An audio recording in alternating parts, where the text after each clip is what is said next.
Hello, and welcome back to another episode of Everyday Energy, the podcast where we talk all about health and wellness and give you tips and tricks to optimize your mental and physical well-being. Wow, it's been a few months since I've been on the podcast, so I'm excited to be back and make another episode. So today's going to be slightly different. I'm going to be explaining and talking about my experience on my second Vipassana, which was a 7-day silent meditation retreat. Now, this was deep. So this is the second day, or this is the first day I've been out of the retreat. So I'm home now. I came back yesterday, and it was special. Like, it was a lot. After the first one, I thought this one will be easy because I've done 7-day silence already. I did the same retreat in September, and I thought, you know what? I know the schedule. I know what's going to happen. I know the challenges I'm going to face, but it was a completely different ball game. I think it actually was harder this time because I knew what to expect. I didn't realize and I forgot how difficult it would be to be in silence for 7 days and also just have a complete dopamine detox and have a schedule that is so structured. So, for example, each day we would have around 6-7 hours of meditation, and some of them are back to back. So, you do like an hour and a half, 2 hours back to back. So, a walking meditation, then a sitting meditation, walking, then sitting. So, yeah, it was intense, but genuinely life changing for my personal development and self improvement. There was 50 people on the retreat. Everyone was there for different reasons. Some people were there just to improve themselves.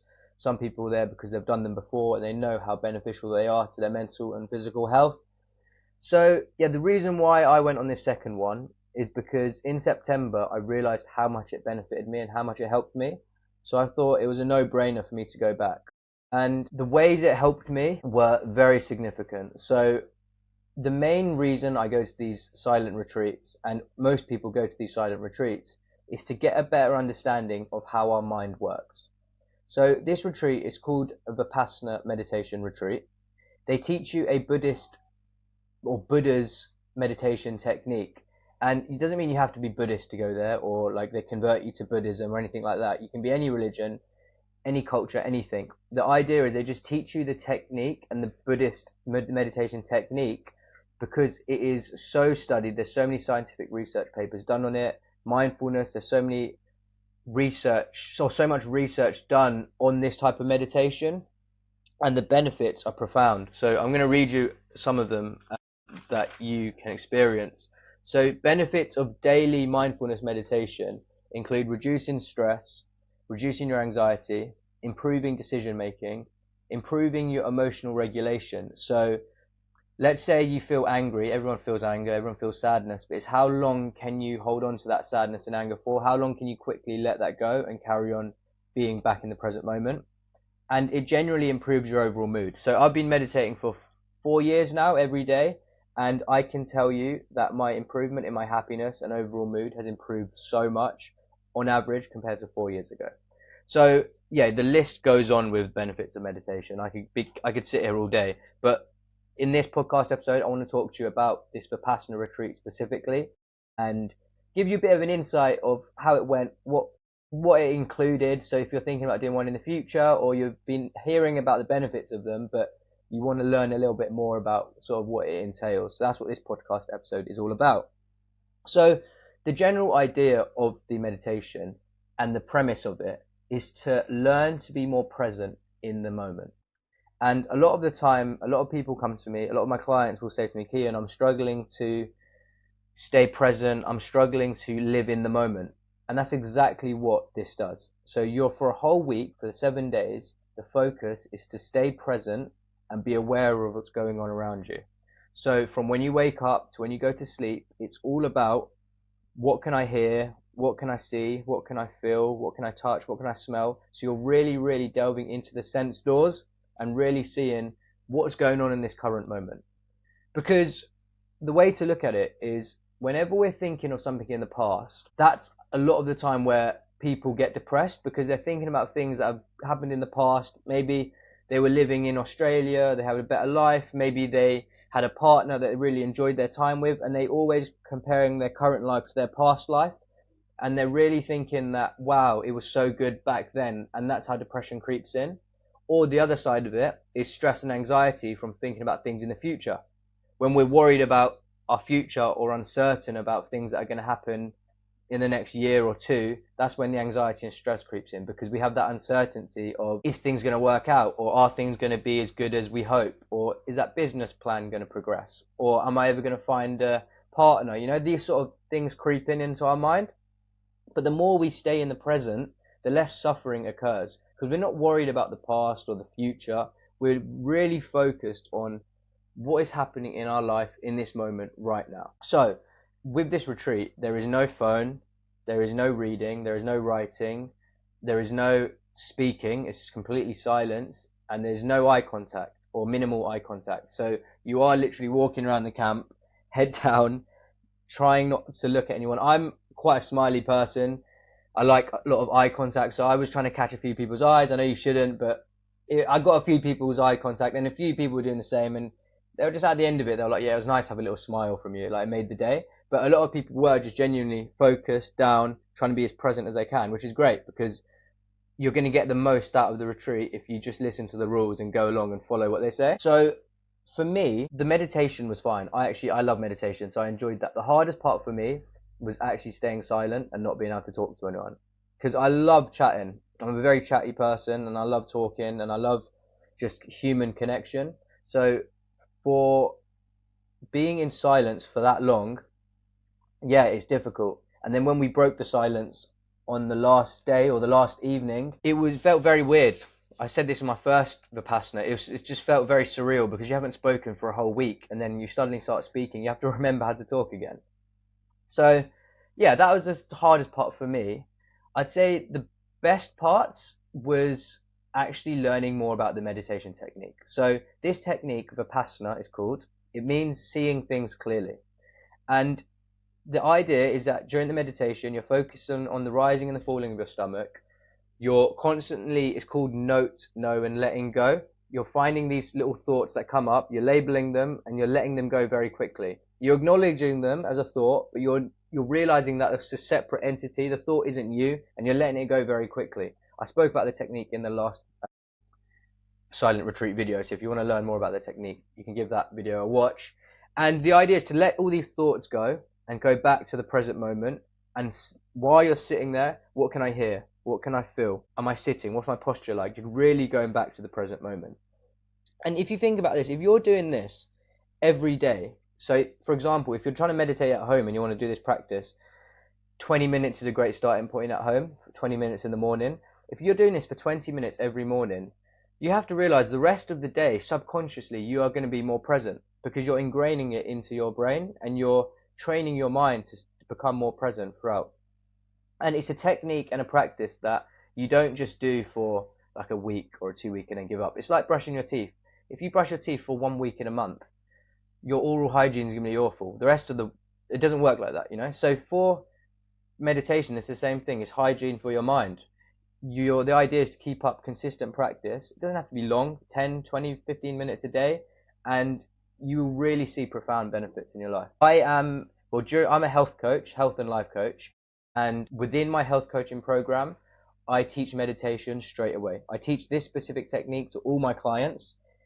I've had some clients who come to me say, Kian, I'm quite depressed, I'm very stressed. Within 30 days, they message me saying, wow, Kian, my mood has improved so much. The depression symptoms have gone. I'm less stressed. I'm less anxious. I don't need antidepressants, just by doing this meditation technique every day in the morning for 30 days. And then 3 months on, the benefits are incredible. So if you do want to learn more about the technique and have been interested in meditation for a while and really want to learn a technique that you know has scientific benefits, proven benefits, give me a message on Instagram and I will teach you and tell you the technique, talk to you about how the coaching works, or message me on WhatsApp if you don't have Instagram. My number is +44 7551 567 626. Yeah, drop me a message and we can chat more about the coaching and how I can help you specifically. But back to the retreat. So during the retreat, it's quite nerving when you're going to the door. It's quite scary when you're approaching, because you realize actually like my whole life's going to be very different for this 1 week. The fact you have no phone, like my business is all on my phone, so I had to tell all my clients that sorry, I'm away for a week, and you have no communication with the outside world. There was one lady in there who was from a war-torn country, and she had a decision to make. Does she not go because her family's in a war-torn country, or does she come and really do something for herself and improve her mind and improve the way her functioning of her brain works? And she took that decision to come and took that risk. But at the end of it, she said it was such an incredible decision. Yes, it was scary throughout the process because she doesn't know what's happening to her family in her war-torn country, but she said she needed to do this thing for herself. So the idea of a retreat, and the way I like to explain it to people, is people will go on holiday, say to Portugal for a week. They'll spend 700 quid to a grand, and they'll have a great time. They'll feel good, and yeah, those sort of holidays are good. But a holiday like this or a retreat like this for 7 days, it was £150, so it's extremely reasonable. You go there and you are not on a holiday, but you are on a sort of teaching trip for your mind, and you are training your mind to become the most present, happiest version of yourself. So a week in your life to sacrifice for that, for me, it's a no-brainer. So I'm going to be doing, I've done the last one in September, so like 8 months ago, 7 months ago, but I'm going to be doing these every, yeah, I'd say probably once a year, different ones around the world. I did this same one again. It's in Reading, Berkshire, and it's called Insight Silent Meditation Retreat by Sadhama Retreats. I'll put the link in my YouTube description and podcast description on Spotify and Apple Music. I highly recommend this retreat company. It's incredible. Like, the setup is amazing. The food is incredible. It's the lady's Karen who does the food. She does all vegan food, all organic. It's really, really nice, and it's a nice treat to have after you've got a lot of meditating and a lot of sort of hard work concentrating, to have that beautiful meal at the end of it. You eat at, I think it's 7:30 and 11:30 a.m. your breakfast and lunch, and then after that the rest of the day is fasting. Because a lot of monks and a lot of Buddhists do this. They eat, well, some of them one meal a day, but a lot of them 2 meals a day, because every time we eat food, our body has to digest, and it takes a lot of work for our body to do. So if we're constantly snacking all day, we're eating a lot of meals throughout the day, we're disrupting our digestive system a lot more, and we're not functioning like as well as we could be. So that's why having less meals in a day can be better. Of course, if you're like a bodybuilder and you're training for specific events, it's good to have regular meals. Like if you need 4 meals a day with lots of protein. But if you're literally just doing a workout in the day, you're meditating in the morning, you're maybe going for a walk, 2 meals a day, 2 big meals or 3 average side meals is perfectly fine. As long as you're spreading that protein evenly throughout the meals, you're sorted. So the Karen's the lady who does the food. Dimitri is the meditation teacher. And this guy is so wise. Like he's from Russia, and I think he's been living in the UK for a while now. The way he comes across and he presents the information, it just lands very well. So some of the stuff he talks about is the teachings from the Dharma, which is the Buddhist scripture and the Buddha's teachings, and it intertwines with the meditation and how it can help you become a better human being. In Buddhism, there isn't really a God. What they like to kind of portray as God is nature, which I think is quite beautiful, and it's quite a nice way to look at it. So the God is the wind, the earth, the fire, the water, and then there's also other parts of the four. So people think there's 4 elements, but there's also space, which is the fifth, and there's also consciousness, which is the sixth element, which is quite a nice way to look at it, because no one really thinks about consciousness or energy, but actually there is something going on there, and there is something beyond the physical realm that we can see that is hidden from our visual interpretation of the world, and it's very important, and it's really good to learn about it and understand it. I wasn't very spiritual for about 5 years ago. Yeah, 5 years ago when I started meditation, I wasn't into spirituality at all. I didn't really understand what spirituality meant. I thought it was just a bunch of hippies that go to a field and they just sing Kumbaya, hold hands, and they're just, yeah, all vegan, tree hugging. But spirituality doesn't mean that whatsoever. Spirituality basically means having a better understanding of our consciousness, and it doesn't mean you have to be any certain religion or do any certain things or eat certain dietary requirements. It can be any human being can be more spiritual when they are more in touch with their energy, more in touch with their mind-body connection, and more in touch with how they present themselves as a human being. So for me, I have become a lot more mindful of how I speak, the actions I make, the decisions I make, and how I present myself as a person. So the way I talk, the things I do in my life, like the sports, the activities. So I have probably not lost some friends, but I'd say I distanced myself away from certain people because of the decisions I've made, and I'd rather protect my energy and not maybe go to the pub every week or go clubbing until 4 a.m. every week, because I know that's not what I enjoy anymore. So as you do become a bit more mindful, you get into meditation and you do become a bit more intuitive in your thinking, you will start to do less of the things you used to. And that's not a bad thing, because you'll start replacing them with more things that you actually enjoy doing and more things that you know are going to benefit you in the long term. So for example, like going on hiking trips, going walking, going camping, spending as much time in nature as possible, and just really getting in touch with what you used to do as a child. Like as a kid, we did a lot of things than we do currently. So like as a kid, you'd love going to the park, you love playing in the fields, you'd love going camping trips like Duke of Edinburgh or camping trips with your friends. But unfortunately, we don't do that a lot now. Like a lot of the pleasure and fun in England is going to the pub and getting really smashed, or I don't know, even when we go on holiday, it's all about getting as drunk as we can, going to a nightclub, wake up in the morning, forgetting half the night, and then feeling awful the rest of the day trying to fight the hangover, you know? So there's different ways of finding pleasure and joy. And I think certain people will find this in certain times in their life. As a society, our mind and brains are conditioned. So from when we're born, we have a lot of outside influence. There's a lot of companies pushing a lot of advertisement down you, like gambling, smoking, eating sugar, all of these sort of things, like what the news, everything's programming us, and our minds are being trained in a certain way, and it's very hard to recondition our brains. So that's why I will be doing these 7-day Vipassana silent retreats once a year. Maybe some days 10 days, some years 10 days, some years 5 days. It doesn't have to be a specific time. But the idea of these retreats is a week away from society, no outside influence, and it's to recondition our mind and recondition the social structuring that has taken place in our brain for so many years.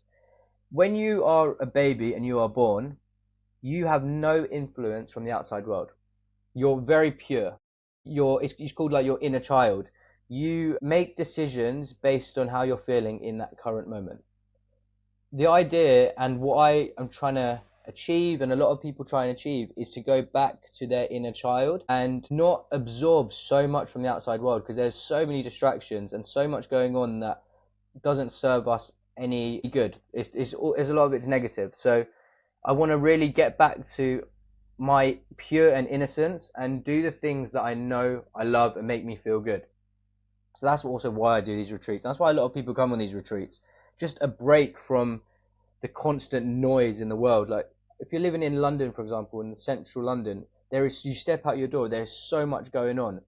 You don't really have a chance to stop, be present and in the moment, because there's buses, trains, cars, everything going around you. It can get quite intense, and it can get quite a lot. Okay, I'm rambling a bit here. I'm going to go back to the actual retreat. So when you're on this retreat, it can be hard because obviously we think a lot. We have, I think, 60,000 thoughts a day, and a lot of these thoughts are very random. And what you start to realize on these sort of retreats is your thought patterns. And as much as you can, you're meant to catch this thought straight away, label it. So say example, I'm walking around, I'm seeing someone and they're wearing like weird trainers. I'm judging them straight away. So I just label that as judging, put it in like a balloon and sort of let it float away. And you're letting all these thoughts leave your mind so that you become lighter and go back to the present moment. And when you realize your subconscious thought patterns, you get an idea of some of the things that you're thinking more often than you probably know you should be. So for me, a lot of it was like judging thoughts. Not like evil thoughts, like saying, oh, they're so ugly, like they're so fat. More just like little things saying, like, oh, judging like, as in, oh, wow, they're not meditating very well, or why are they walking like that? Or judging myself, like, why am I doing this? Why am I not meditating properly? Why can I not sit here and cross my legs very well? So you realize what you think a lot of the time, and judging for me was quite a big one. And also commenting. So we have internal chats with ourselves a lot. For me, it's about like, what am I going to say to that person? How did that conversation go? Like, I'm reflecting on a conversation after I've had a conversation, repeating that conversation in my head. Don't know if other people do that as well. But the beauty of this silence in the retreat is you don't have that constant chatter in your head. So at the end of the retreat, there was a lot less noise going on in my head, and I genuinely felt like a better human being after the retreat. I feel like I'm going to show up better in my business, in my relationships, with my family, my friends, and I'm going to be a lot more mindful of how I show up in those relationships and how I show up in a business. Our meditation teacher Dimitri said something this retreat that landed very well. He said that all our decisions we make, we should think of two questions. Is this decision going to benefit myself? And is this decision going to benefit others?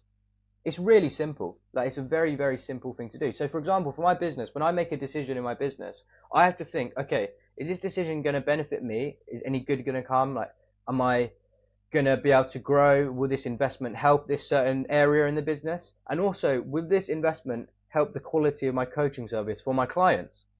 Will this decision improve the sort of content production? So, for example, I invested in a new camera. Is that going to benefit me? Yes, because it's better content. Is it going to benefit the viewers? Yes, because they're going to have a sharper picture. They're going to be able to understand the content a bit better. It's just going to improve the service of the business completely. So those two questions are really good. Is this going to benefit me, and is this going to benefit others? If the answer is no to either one of them, think a little bit harder about, should I really be making this decision, and will this decision overall make me feel good or make me feel a bit negative? Obviously, we're not allowed to write during the retreat, which is hard because we have a lot of ideas. I had so many business ideas. I had so many thoughts about like my conditioning as a human, how I want to show up, different habits I'm going to start doing. But at the end of it, when I came back this morning, I made a list of some of the stuff that I'm going to start doing, and I want to read them to you so you have an idea of the insights you get from these sort of retreats. So one of them is less screen time. So I am on my phone a lot for my business. There's one thing I refuse to do. I refuse to scroll. I will never sit there and scroll for like half an hour, an hour.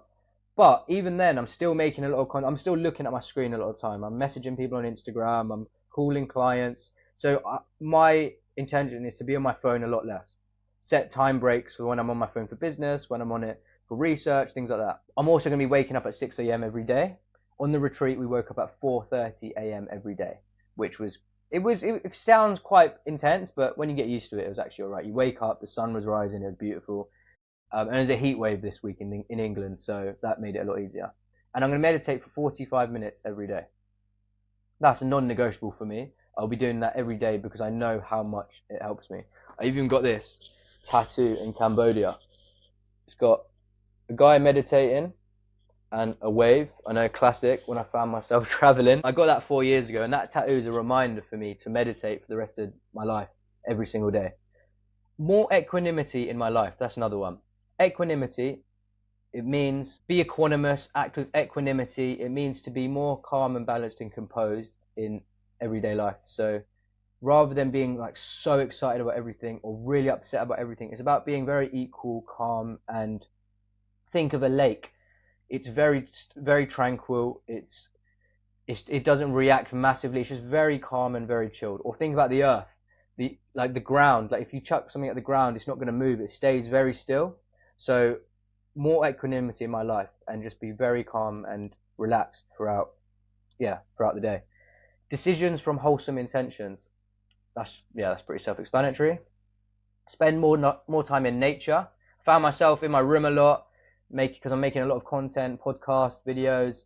I wasn't getting out in nature as much as I should be, so I'm going to be doing more of that. Go on more wellness retreats, because you meet a lot of like-minded people on these retreats, and you meet people that are in a similar field to you and similar interests, so you can connect with more people. Because as you do grow as a person in personal development, like I said, you are going to start spending less time with friends that you used to, because when you change as a person, so does your interest. So finding more people who are interested in similar things to you are a good way to meet people in wellness retreats. Protect my energy. So this is a big one, and probably one of the biggest things I got from the retreat. So stay away from conversations and discussions that I know are going to turn into an argument. So this doesn't mean not like speaking and not putting your point of view across and just sitting there and hiding in a shell. For me, and some people like this. Some people love debates, love enjoying arguments, and the debate's okay. But for me, whenever it gets into a heated discussion or it gets into a slight argument, I always feel very bothered, very stressed, very hot, very anxious, and I can feel my energy being drained, and it's just not a nice feeling whatsoever. So I'm going to do as much as I can to avoid any sort of argumentative discussions or like things in my life where I know it's not going to end well, and like conversations that I know that are just not going to, end in a positive manner. And this doesn't mean that you can't talk to people or you can't have a educational discussion. It's more about, if I'm so certain in my mind about something and I know that I'm not going to change the other person's mind, there's no point really entertaining it for me, because some people figure out these things in their own time, and if someone's not educated on an area, then there's no point going into it, because it's not going to end well and it's just going to end up in an argument. You're both going to disagree, and I've found this a lot with family. With some discussions, it gets a bit much, and you're like, actually, it was probably better just to leave this. Like as when you get into an adult, there's certain things that you can share with people and certain things that you keep to yourself, because it's protecting your energy, it's protecting their energy, and it just works for me. Another one is, don't speak if there's nothing to say, and speak if you actually have something to say. It sounds very simple and straightforward, but after being on the silent retreat, I realized that there's a lot of things I would say normally that I just don't need to, or I'm just saying it because the moment's a bit awkward, or it's like a filler word. But it's more powerful when you say less and the things you say have a lot more intention. So I'm going to speak mainly when I actually need to speak, and just like save my energy a little bit. Also, the other one, this is a bit of a weird one, and some people will think it's a bit strange, and I don't know, I'm still thinking about it, but it's to swear less.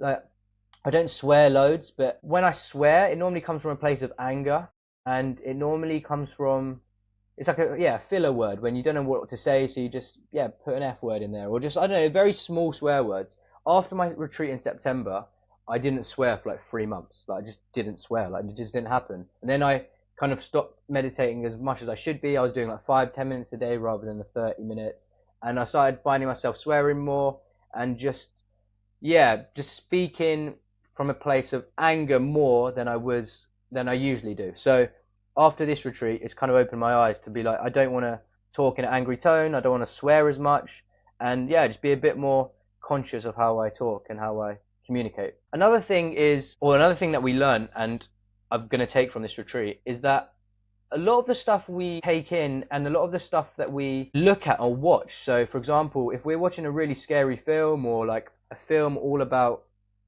killing and murder, a lot of that stuff is then going into our brain, and then subconsciously we are becoming slightly more angry than we normally are. And I noticed this when I watched, it sounds silly, but when I watched The Boys, it's a series on Amazon Prime. It's a great series, and I do recommend it. But I found myself, when I watched that series, after I watched it, I became a lot more agitated, a lot more a lot more angry and a bit more argumentative. It's a weird one, because there's a lot of things on Netflix that I love watching and I recommend, but I'm going to be a bit more mindful about what I watch. And also the news. This is a huge one. A lot of people sit there, they get up at 7 a.m. every day, they sit there and watch the news. Pretty much 99% of things on the news, other than the weather, if it's a hot day and it's nice, is negative. So when you wake up first thing in the morning and you sit there, watch the news, your first thing you're downloading into your brain and into your mind is negative content and things that you can't specifically really change in that moment. It's fear mongering. Like, these news companies, they will put the most compelling stories and find the most negative thing going on in the world, put that there so that you become addicted and you're still watching that every day. And I do also, there's another side of the coin. Like, it is important to stay updated and understand what's going on with the world and see what countries are suffering, and like have a good understanding of what's happening. But every day, do you need to be watching that for 40 minutes, an hour every morning? Probably not. So it might be a good idea to, yeah, maybe watch the news less, maybe once a week catch up on BBC News and just see what's going on if you do want to stay in the loop and understand. But yeah, so the news, yeah, that's another big one. There was another, oh yeah, so during the meditations, I want to talk to you about one of the sort of visualizations I had. Because in this Vipassana meditation, I think there's 7 insights, and there's different insights that you can get when you get to deeper stages of the meditation. So if you're doing 10 minutes a day, you might touch on some of these insights. But if you're doing like 7 hours a day like we did, I think there's about 38 hours of meditation in the week. And that's just when we're in the meditation practice. Throughout the day, we're walking very consciously. We're meditating when we're going to sleep. When we wake up, we're meditating straight away. So you're probably doing around 45 hours of meditation in the week. So when you do this much meditation, you're going to get into these deeper states, and you're going to get some of the fun parts of the meditation. So I'm going to explain what I experienced in a couple of the meditations that were quite profound, and they were quite sobering. So I got visualizations and slight hallucinations on one of the meditations, and it's sort of some of the stuff you'd expect to get from psychedelics, but this is just literally from being present, having no distractions, and I was locked in for this meditation for about an hour and 50 minutes, just like in the zone, eyes closed, consciously aware of what's going on, but my body and mind were just taking over. So when I started the meditation, I was doing the rising and the falling of my stomach, staying very present, very calm, and then about an hour in, I visualized myself in a lake. I was just in the lake. I wasn't swimming. I was just part of the lake. And then I found myself kind of in a whirlpool, being dragged down into the ground. And my whole body, my human form body, was trying to hold on and not get sucked into this whirlpool. But there was a moment in my mind where I just let go. And it was like all my personality, all my ego, everything just kind of fell into this whirlpool and into this lake. And everything I know as myself, as sort of Kian, kind of just fell into this lake, and it was very calm, very peaceful. Then I suddenly became the lake. I can't explain this much more, but I literally became the lake, and everything was very tranquil, calm, and peaceful. There was no noise in my head. It was all very, very calm. And then after that, it started heating up a bit. It started getting a bit disruptive, and I felt like pixels all flying around in my brain. It felt like fragments of reality and society and all parts of my personality were kind of crumbling away, breaking away, and it was quite scary. It was quite frightening. And in these moments, our meditation teacher said, you're going to get moments of bliss, also moments that are quite scary. You have to stay equanimous during the meditations and stay very calm. So I did that, stayed very calm, and when I was calm and really composed and balanced, then everything started to calm down again. It was very peaceful, very tranquil, and I saw an image of my mum holding me as a baby. You're not meant to look into these visuals too much because, again, it's just your mind kind of playing tricks on you. But the message I got from it was to go back to my inner child more, be more like my childlike self, and let go of things. Like, not everything matters so much in the world. Just really, you can let go of things, and life becomes a lot more peaceful, lighter, it's less heavy, and you're holding less baggage if you're carrying on throughout life without holding on to these little things. So yeah, that's what I got from the meditations. And obviously not all meditations are this amazing. You're not going to get visualizations and everything. And your body starts doing weird things, it tenses up, it starts jolting randomly. A lot of the time, if you're just meditating at home, you will feel less stressed, less anxious, happier, your decision making will be better, and your emotional regulation will improve. And that's enough for sort of anyone who wants to experience the benefits of meditation. The way I look at it as well is people will go on their phone, they'll go on TikTok or Instagram and scroll for 15 minutes, 20 minutes, sometimes an hour. And you get some good content, like I make a lot of educational content and it helps people, but you'll get a lot of brain rot. And the problem with the scrolling is the dopamine regulation kind of you lose control of that dopamine regulation, and you're constantly then chasing more dopamine throughout the day, and you find it harder to be happier throughout the day. So scrolling, people will do for 30 minutes, an hour a day, but they will say, oh, but I can't sit still for 10 minutes and meditate. The reason a lot of people say that is because they are scared of sitting in silence and facing their own thoughts. because there's so much going on. But the sooner you can start doing that and start saying, all right, I'm going to put 10 minutes a day at the beginning of my day for the rest of my life, and just maybe do 5 minutes a day for the first week, then 10 minutes a day for and then 20 minutes. You are investing so much into your brain, into your mind, and you don't actually realize how much good it's going to do you. You're training your brain, you're looking after your mind for a long term, and that is the one thing I would say to people. If they say to me, Kian, what's your top tip, your top habit, your top health hack, whatever, I will always say, incorporate meditation into your life. That's it, as simple as that. Again, if you want to learn how to do this, give me a message on Instagram or WhatsApp, +44 7551 567 626.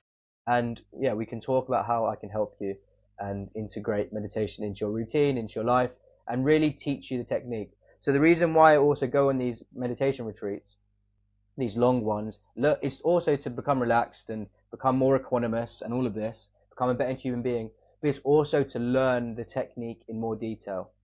The guy who does these retreats, Dimitri, the meditation teacher, he does 30-day silent retreats, month-long retreats. He's been studying this technique for years and years and years. So he's the perfect person to learn from. He's genuinely an inspiration, and I have learned so much from these retreats about the technique that I now teach my clients.